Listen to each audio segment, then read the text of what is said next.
Hi, welcome back. Last time I was talking you through how to make finger joints or box joints, and I made this little sample piece to demonstrate the process.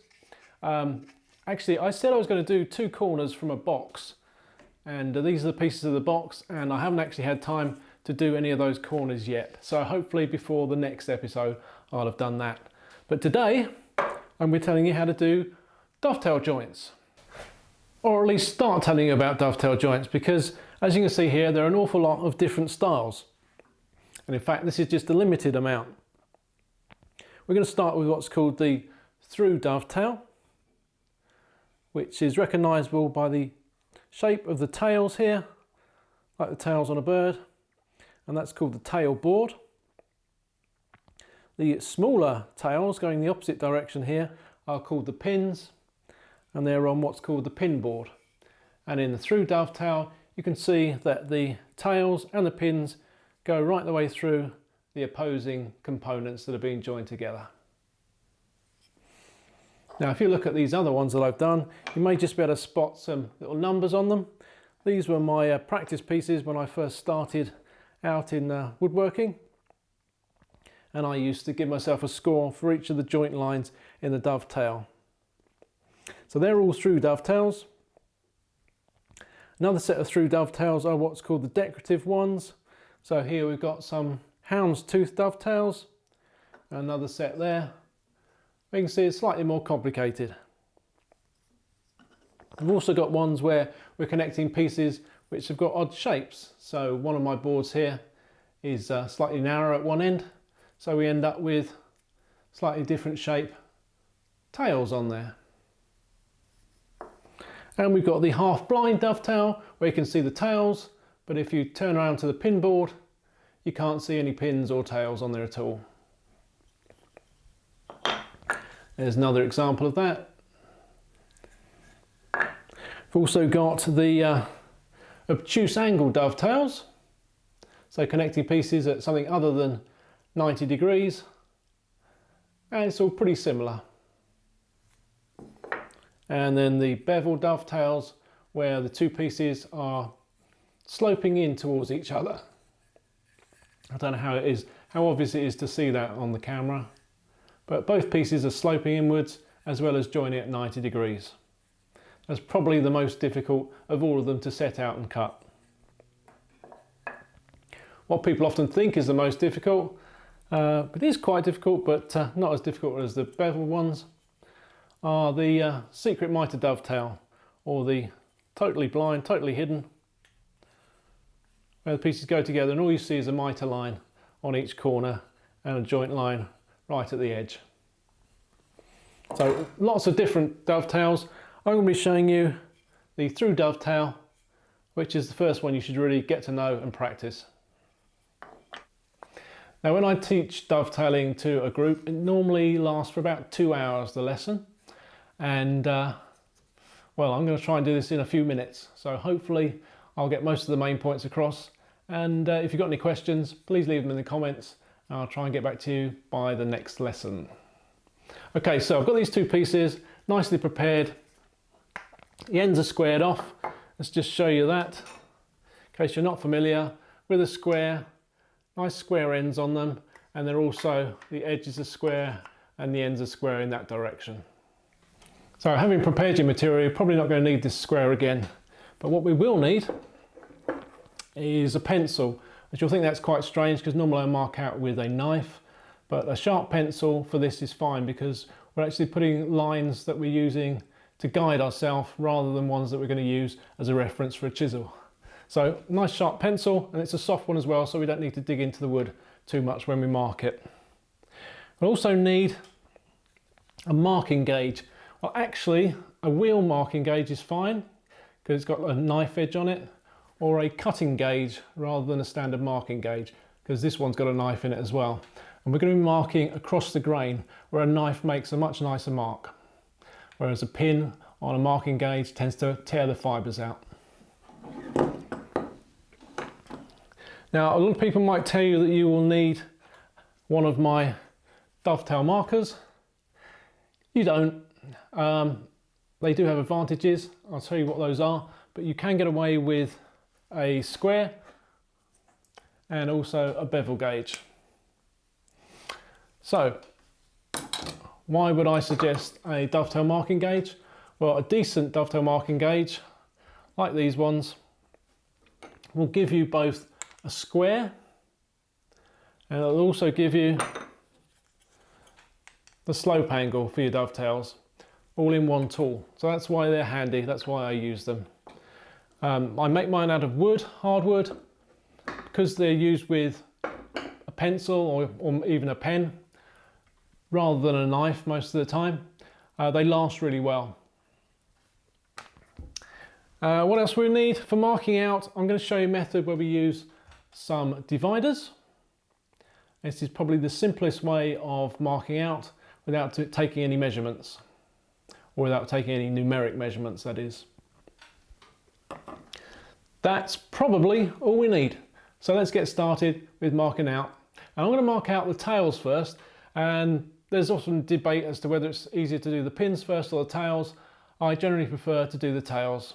So that's the method I'm going to be showing you. So the first thing I'm going to do is mark the baseline for the tails and the pins. And this is how far down the piece of wood we're actually going to be cutting them. I'm going to do that with the marking gauge. I'll use the wheel gauge. And the depth I want to mark down, this is going to be my tailboard, the depth I want to go down the tailboard is the thickness of what's going to be the pin board. Because obviously they'll go together and we want the pins to sink in as far as the thickness of the pin board, and the tails to sink in as far as the thickness of the tailboard. And these are both the same thickness, so I can set my gauge from one of them and use it to set both of those baselines. Now we don't have to be too spot on with this. Whichever way you do it, you're going to end up cleaning off the outside of the box with a plane or with a sandpaper. And so if your tails are slightly proud, then you can clean those off with a plane, or if the sides are slightly proud of the tails, you can clean the side off slightly with a plane. But just get it pretty close, like so, and then you want to mark all the way round lightly on the, first of all, the tailboard,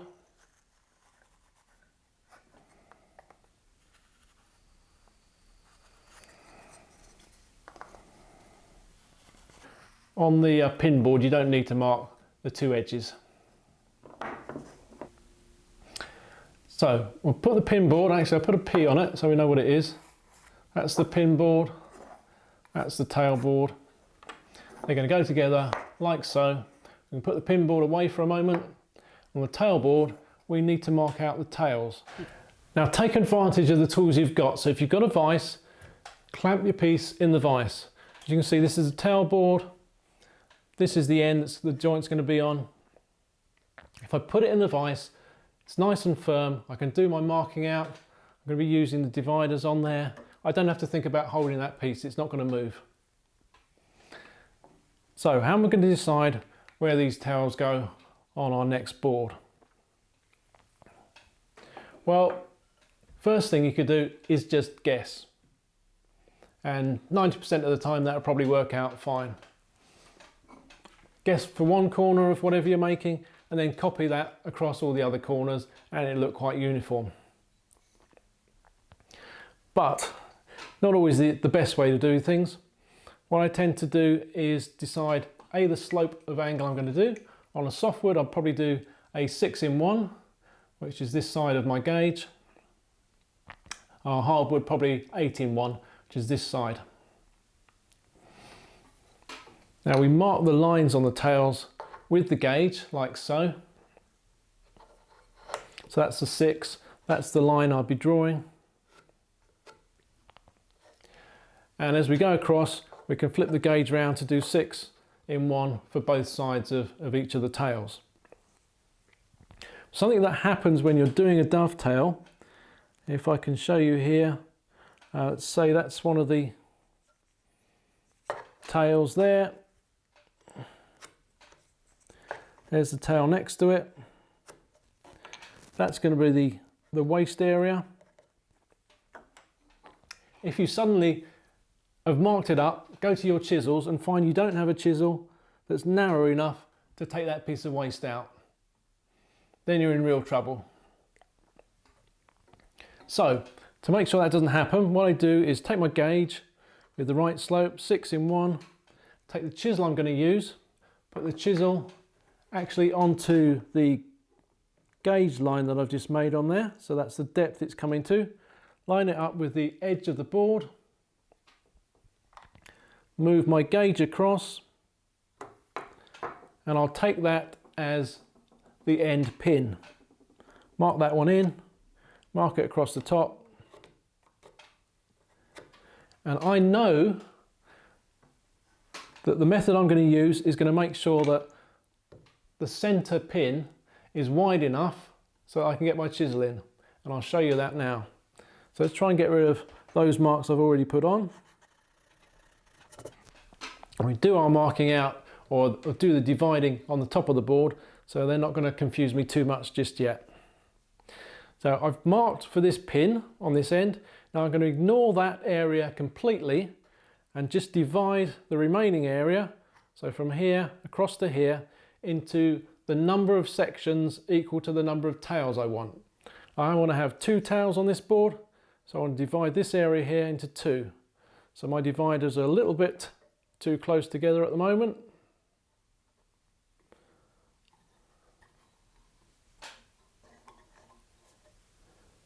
Keep starting from where that pin line is, a little bit more, and that's it. So I've divided that into 2. I'm going to end up with 2 tails. Now to mark where those tails are, I'm going to start first off right on this edge here. So move the divider across, make a mark, swing it round, make another mark. That'll show where that pin is on that end. Then come from this end here, right on the end, come across, make a mark, swing round, and that should line up with the pin line I've already got. So remembering where those spots are, we've marked them with the pin of the divider, and slip a pencil into that mark, making sure we've got the correct slope, the 6 in 1. Move it up to the pencil, mark across, mark the slope, and then we want to flip the gauge around the other way, pencil in the hole, move the gauge up, mark across, mark down the front, and the final one over here. So pencil in the hole, move the gauge along, mark across the top, and mark down the front. Before we do anything else, let's mark what needs to come away. So this is going to be waste here and here, and then between the 2 tails. Well, that was my erroneous mark. So it's between that line and that line is waste. I'll mark it on the top as well, and I'll mark it down this rear side, which is the side I'm going to be seeing when I actually saw it. And I'll just extend the lines down on this side so I can see what I'm doing.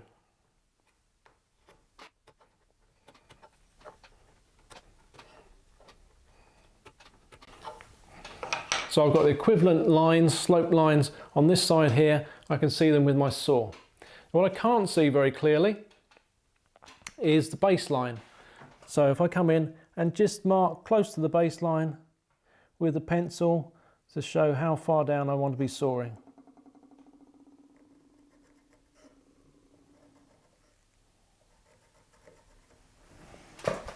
And what you could do here is set up a mirror on the bench in front of your work so that you can see both the lines on this side close to you and also the lines on the other side. And to cut those, I'll take the dovetail saw, and remembering these lines are, they're guides. You don't have to be spot on, But what you do is you set your saw across the top line there, and what I tend to do is start just by setting the teeth in, so very lightly, no weight on the saw at all. So I've just put through enough there just to set the teeth in the wood so that the saw's not going to wobble about like so. And the important point here is that your saw should be perpendicular to the wood. So you can use a square if you like, just to double check that. Next thing you've got to do is tilt it at the correct angle to match the guidelines. You might like to use a little piece of wood here, set it on the plate of the saw, and just tilt the saw until that lines up with the mark. When you've got it like that, you can saw, keeping the saw plate up against that piece of wood. That'll just get you started. But really, once you've got that angle, if you just lock it in,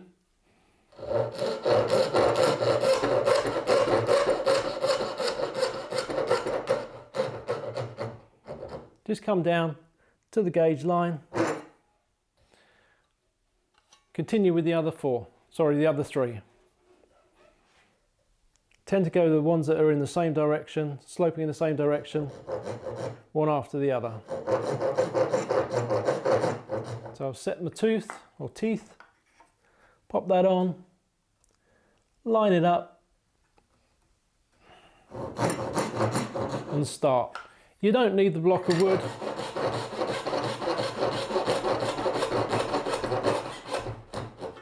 The important thing is don't try and steer to that line as you're making the cut. Set the angle and stick with that angle. Now we're going in the opposite direction with these ones. So I'll set the saw, eyeball down the line,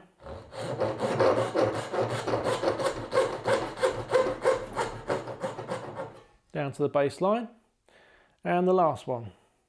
Set the saw, eyeball the slope,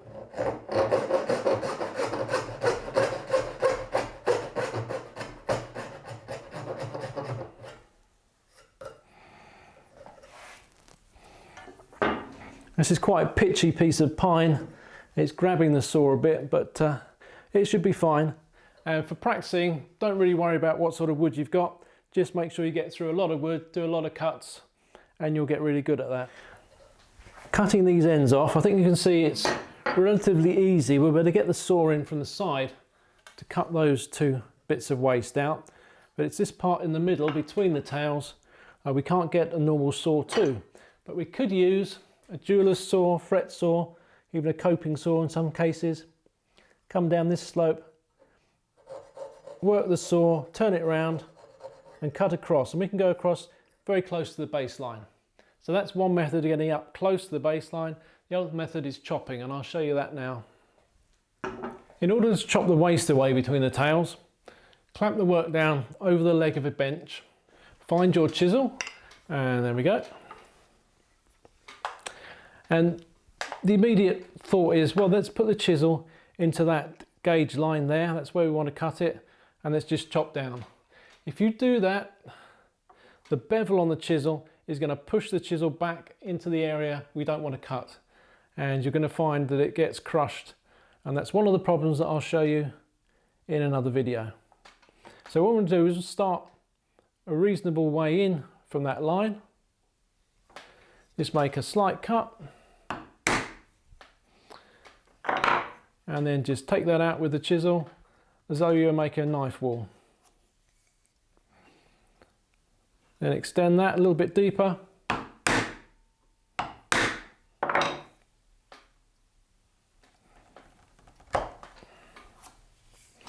Now we've got some material already wasted away now, so we can creep back with our chisel towards that line, taking a little bit at a time. And because there's nothing on the bevel side of the chisel, it's not going to force it back further than the gauge line.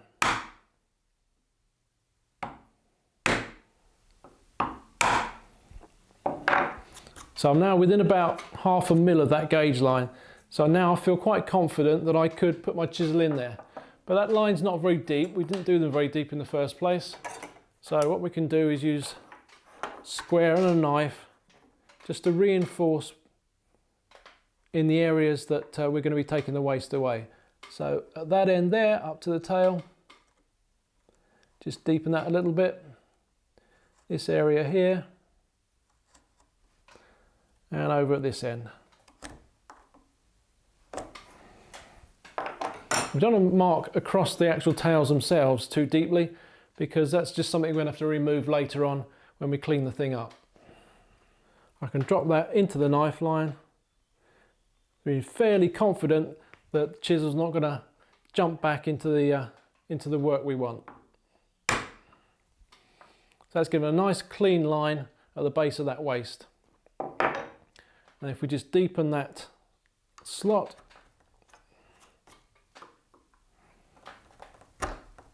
like so, as we go deeper we can hammer slightly heavier.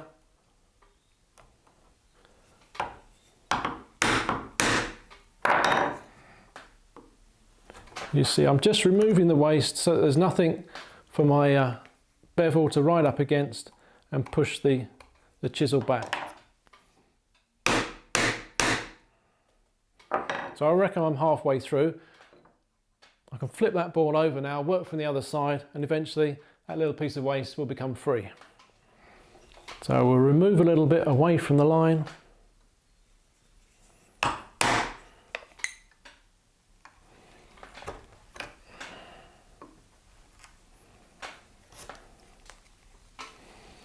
And then work back towards that line.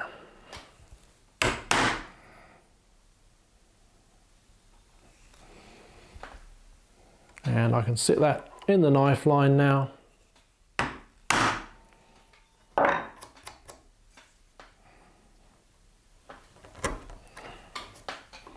Take that waste away, gradually digging down deeper and deeper.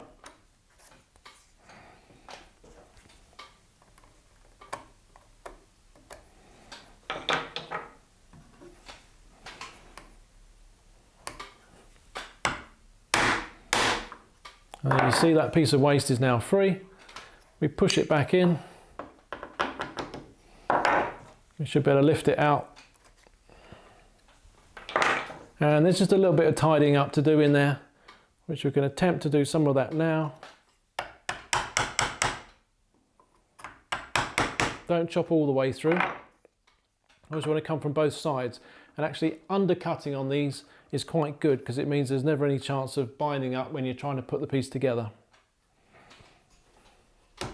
So having done that,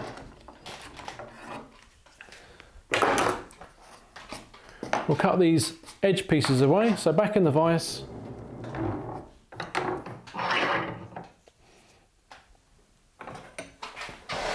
be good to reinforce those knife lines.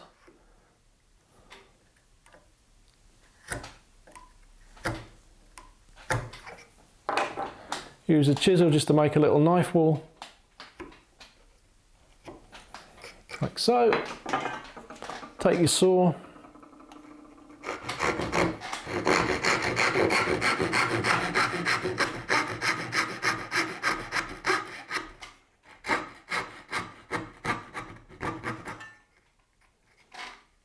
and maybe you haven't gone quite deep enough when you've been cutting this way. So just gradually go in. You don't want to overcook either line. There we go. Invariably, because you've sawn it, there'll be a little bit of cleanup to do. You can put your chisel onto the knife line, the knife wall.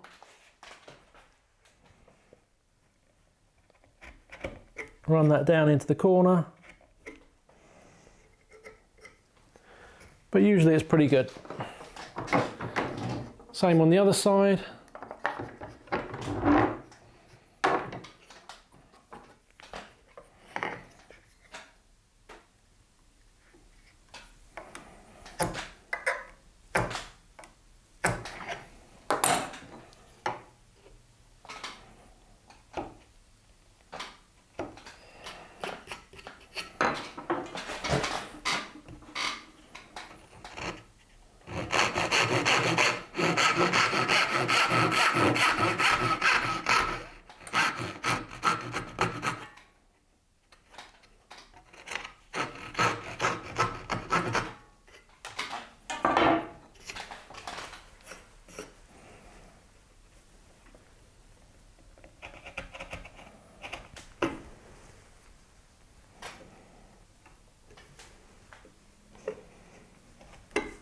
just want to clean up right into the corner so it's nice and sharp.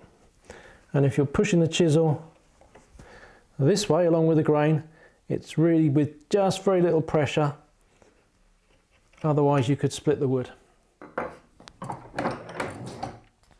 And any final cleanup, if you put it in the vise like so, you can then use the chisel, sit on the knife line, if there's any knife line left, and just clean up by pairing across those joint surfaces.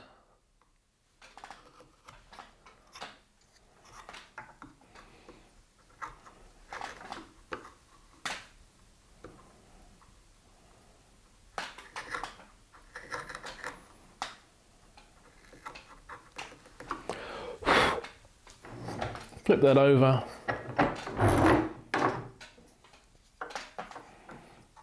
Feel for the knife line.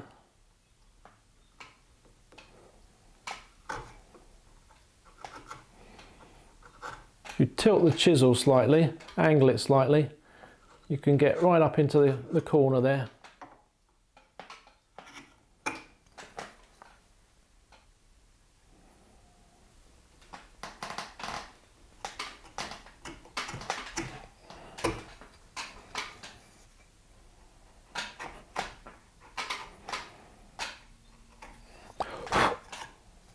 Apologise for the squeaking, I'm sitting on a stool. I should be standing at my higher bench, but it's difficult to film there. Okay, well I'm happy, that's nice and clean. Things to watch out for at this point are that none of those surfaces, joint surfaces, are higher than the gauge line. So use a square on there just to make sure it sits nicely, it's not rocking at all. Check all those out, make any adjustments that are necessary, but basically that's it. You've got your tails cut, we're ready to do the pins.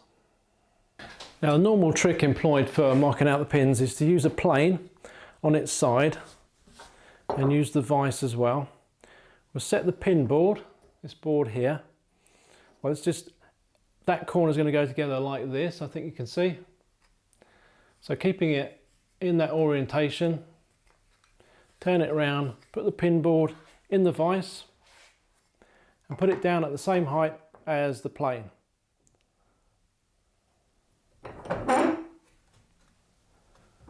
Like so. Move the plane back and lift the tailboard on top of the pin board. Line up the two edges. If you use the large stock on a square, just put that on there, that'll help you line up one edge.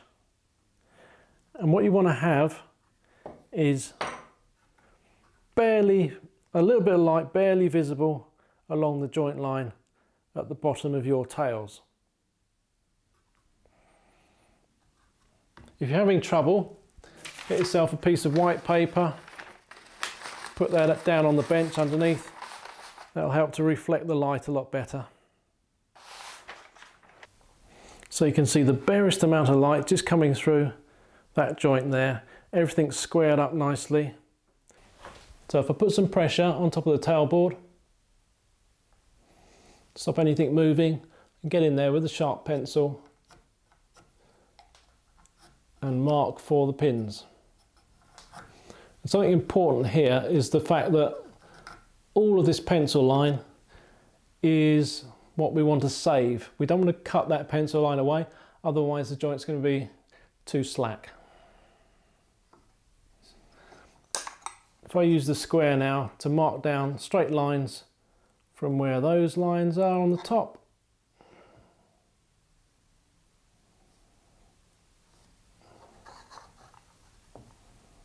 Often said that if you know what straight is, what plumb is when you cut, you shouldn't need to put those lines in. Pop that back in the vise. Now these lines, as opposed to the tails which were angled, these need to be perfectly plumb, so often quite an advantage to make sure that your tailboard is perfectly plumb in the vise. So we've got the slope across the top of the pin here, got that set.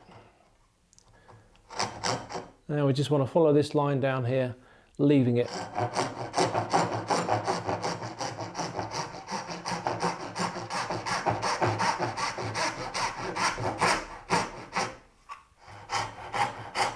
And level the saw out. And the same with the other three.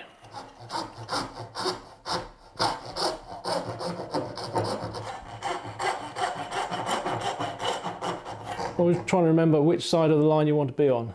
And in fact, I should have marked my waist before I started. So try and remember that yourself.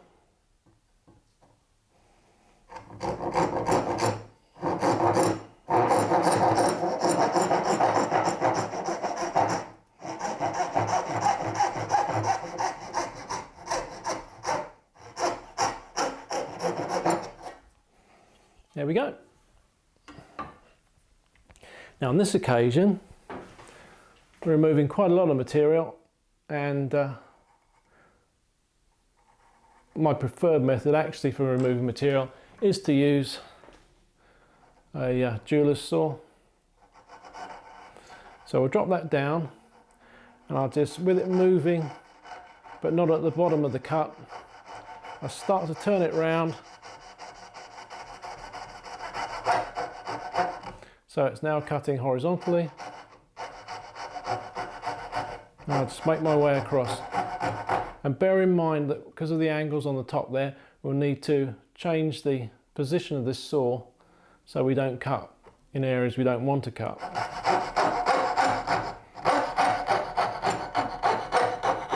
So I'm bringing the handle round now to match the angle I want to finish with.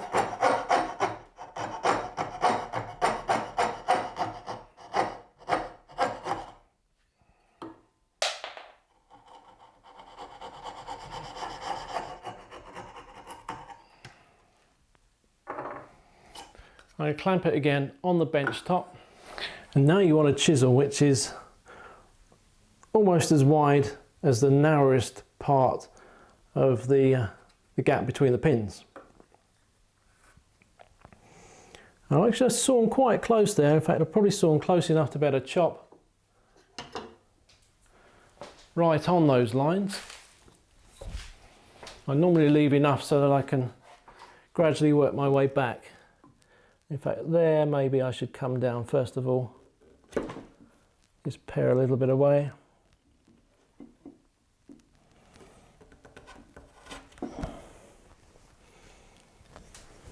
Now I think I'm close enough. And if you find that that line,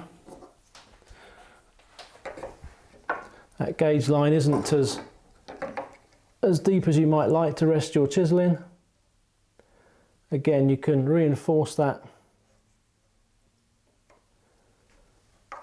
with the knife.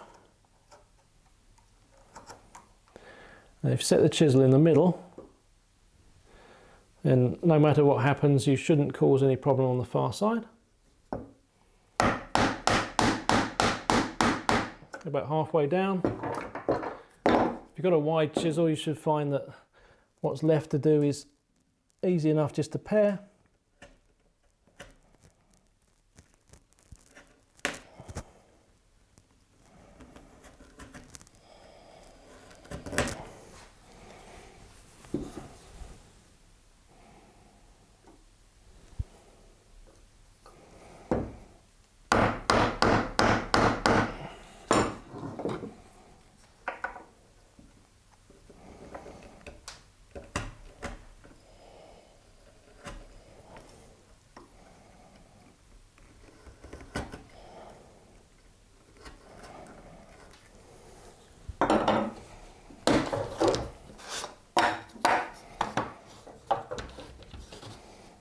Finish off from the other side.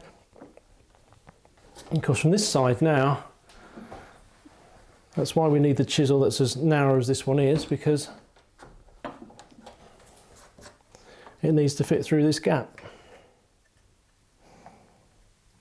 Because this was the far side, I angle my jeweler's saw slightly up on the far side just to make sure I have no chance of getting too close to the knife line. So there's a little bit more to remove.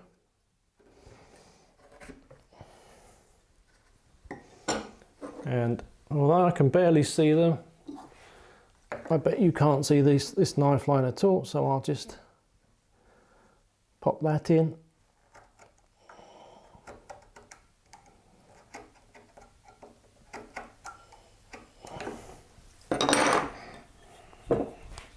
My chisel will sit in there nicely.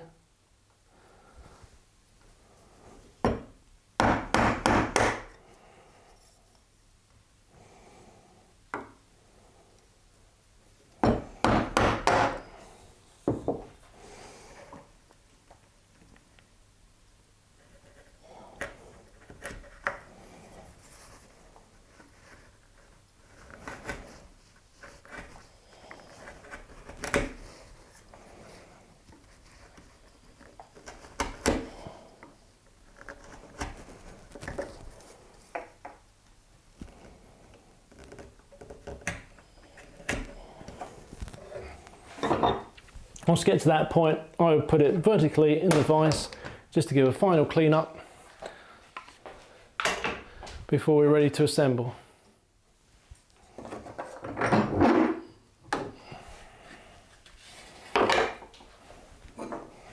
At this point, I'll come back probably with a smaller chisel.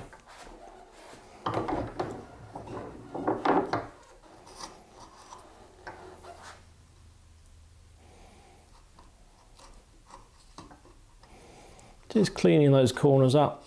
Maybe didn't quite saw far enough down there. So just get any muck out.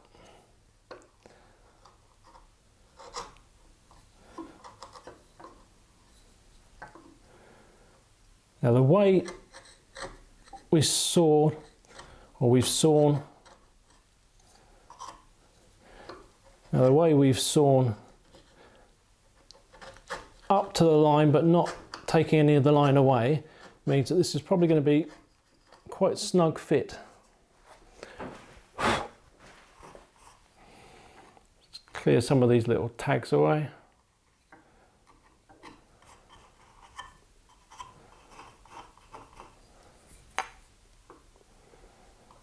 I just find this is much nicer if you're working on a hardwood. So just checking we've got it the right way round.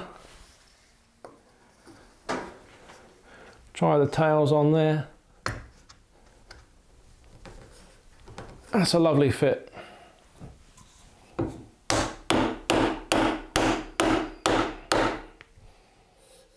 Super. Well, hopefully you can see we've got good tight joints. We can still separate it, so if I can do that by hand, then I know I can put glue on and reassemble it, even if I need to tap it a little bit with a mallet. So I'm happy with that. I shall glue that up. We'll come back, we'll clean off the marking out, that very slight gauge line we put in, clean all that off with a plane, and we should see a nice dovetail joint. So this is the tailboard side. I'll just clean that off. Planing direction is away from the joint, which means I shouldn't have any breakout from the ends or from the end grain of the pins.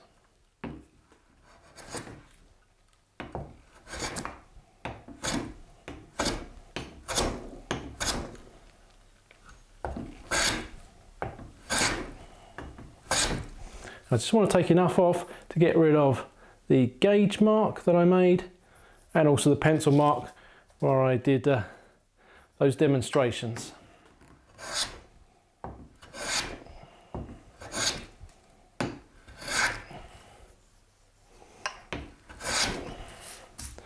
So that's gone. Let's swap over to a smoother.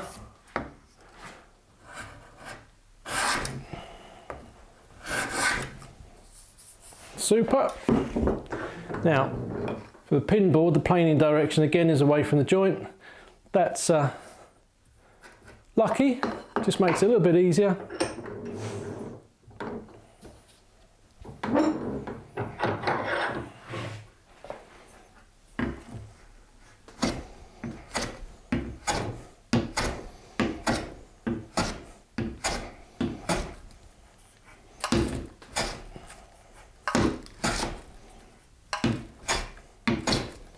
Now it's just bringing the tails down flush with the pin board.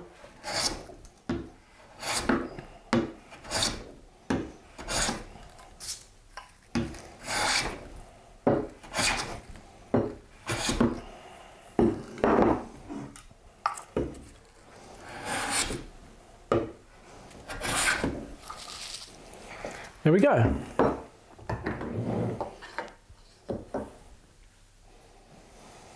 So there you have it, the through dovetail joint. It really isn't too complicated, but it does take practice to get it to look nice like this one.